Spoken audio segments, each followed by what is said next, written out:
जय हिंद मित्रांनो. मी तुम्हाला ह्याच्या आधी व्हिडिओ भरपूर बनवलेत. शेअर मार्केट ही कुणाच्या बापाचं नाही, ना माझ्या नाही, ना कुणाच्या नाही. शेअर्स घेणं, ते खेळणं, इंट्राडे, इक्विटी, ETF, जी पण काय प्रकार असतील ते, पण शेअर मार्केट ही कुणाच्या बापाचं नाही, हे एक आता सिद्ध झालं आहे. मी म्हणतो की शेअर मार्केट खेळू नका असा माझा विषय नाही, कारण हे जग शेअर मार्केटच आहे. तसा विचार करायला गेला तर सगळं शेअर मार्केट आहे. हा चष्मा देखील शेअर मार्केटवर भेटतो, कपडे देखील शेअर मार्केट भेटतात, खुर्ची पण शेअर मार्केट आहे, लोगो बी शेअर मार्केट आहे, सगळं शेअर मार्केटचा प्रकार आहे. फक्त शेअर्स त्या कुठल्या कंपनीचं कसं असतं, कोणाचं लॅपटॉप असतो, कोणाचं स्मार्ट लॅपटॉप आहे, जे पण काय ते सगळं शेअर मार्केटचंच आहे. दिवसाचं 100 लॅपटॉप विकलं, महिन्याचा 1000 विकलं तर शेअर्स वाढला. जर विकलं नाही तर पडला. सीधा फंड आहे ना. असंच एका मुख्याध्यापकाने केलेलं आहे. त्यानं स्वतःचा जीव संपवला आहे. तो तर संपला प्लस त्याची बायको, त्याची 2 मुलं, त्यालाही संपवलं.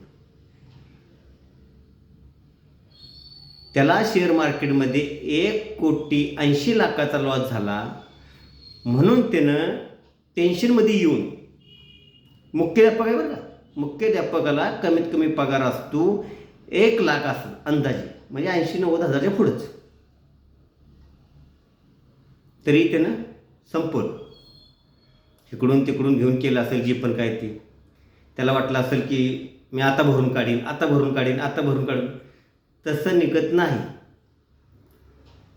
पण त्याच्यामुळं त्यानं त्याच्या बायकोला संपवलं, त्याच्या 2 निष्पाप मुलाला संपवलं. आता तुम्ही म्हणाल शेअर मार्केट वाईट आहे, असं आहे तसं आहे. शेअर मार्केट वाईट नाही ना, वाईट तो व्यक्ती आहे. त्याला हाव किती पाहिजे, त्याची भूक किती होती, त्याला गाड्याचा बंगल्याचा ह्याचा शौक होत आहे. तुला कळतंय ना बाबा की मला एवढा लॉस झाला आहे, तर थांब ना. परिस्थिती कुठली ही बी जाणून घ्या तुम्ही. सध्याची परिस्थिती युद्धाची परिस्थिती आहे. जगात सगळा तणाव चाललाय, पण तुम्ही मार्केटमध्ये पैसे टाकून बसलाय. पण खरंच पैशासाठी आता टाकलं पाहिजे, शेअर्स घेतले पाहिजे, थांबलं पाहिजे. पण तुम्हाला त्यातनं पैसा कमवायचे.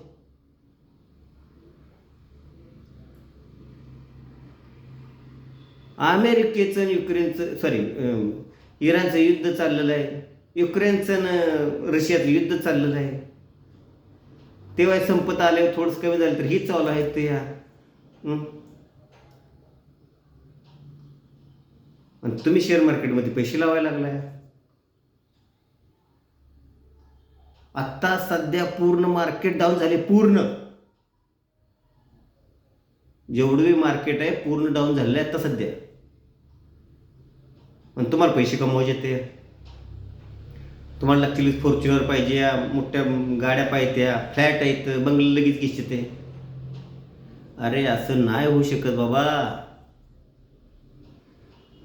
त्याला चांगली नोकरी होती, 2 मुलं होती, बायको होती, सगळ्याचं आयुष्य संपवून नंतर त्यानं हे गळापास घेतला आणि मेला. हे जे तर शिकायचं काही बोध काय घ्यायचे माहिती आहे का?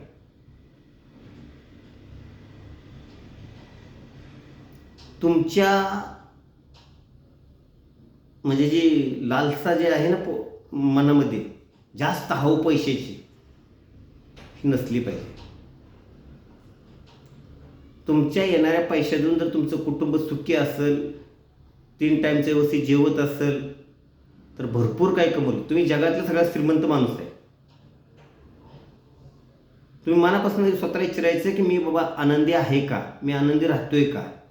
सकाळी उठल्या आरशात बघायचं आणि विचारायचं स्वतःला, मी खरंच आनंदी आहे का.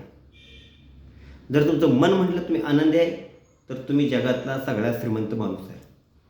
तुमच्याकडे पैसा असू या नसतो, पण तुमचं मन म्हटलं पाहिजे आतनं. किंवा तुमच्याकडे 4 रुपये एक्स्ट्रा आलं की लगेच 4चा 8 करायला जाऊ नका. 4 मधला फक्त 1च रुपया गुंतवा, 3 रुपये शिल्लक ठेवा, ते दुसरं कुठं लावा. पण आपलं तसं नाही. 4 आलं की 8 झालं पाहिजे, 8 झालं की 16. अहो पांडवांना राज्य घालवलं ह्याचे बाई. कशाच्या कशा बाई राज्य घालवलं माहिती आहे ना. मग पांडवाला कळलं नाही, तुम्हाला कधी कळायचं. त्यासाठी मित्रांनो, शेअर बाजारामध्ये पैसे लावा. तुमची जेवढी हवा असेल तेवढीच लावा. नसली तर तसल्या भानगडीत पडू नका. कुणाच्या हातात पैसा देऊ नका येडागाबाळ्याच्या. कुणाला काही घंटा कळत नाही. कोण कोर्स शिकतोय, कोण काय करतोय, मला ज्ञान आहे मी शिकवतो, तसं काही करू नका. ठीक आहे. आलेला पैसा व्यवस्थित जपा.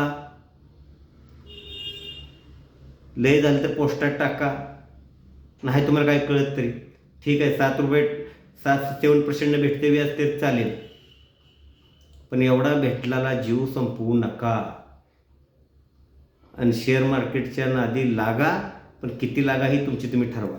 काय मी नाही म्हणणार की खेळू नका. नाही तुम्ही म्हणलं की तू पुन्हा ज्ञान देणेवाला है ना.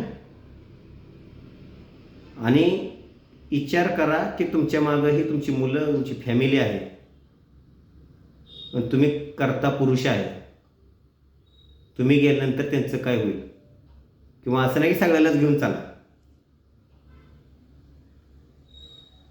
सल्ला कसा वाटला सांगा. आणि मोरे सरकारी HM चॅनलला लाईक करा, सबस्क्राईब करा, कमेंट करा. जय हिंद.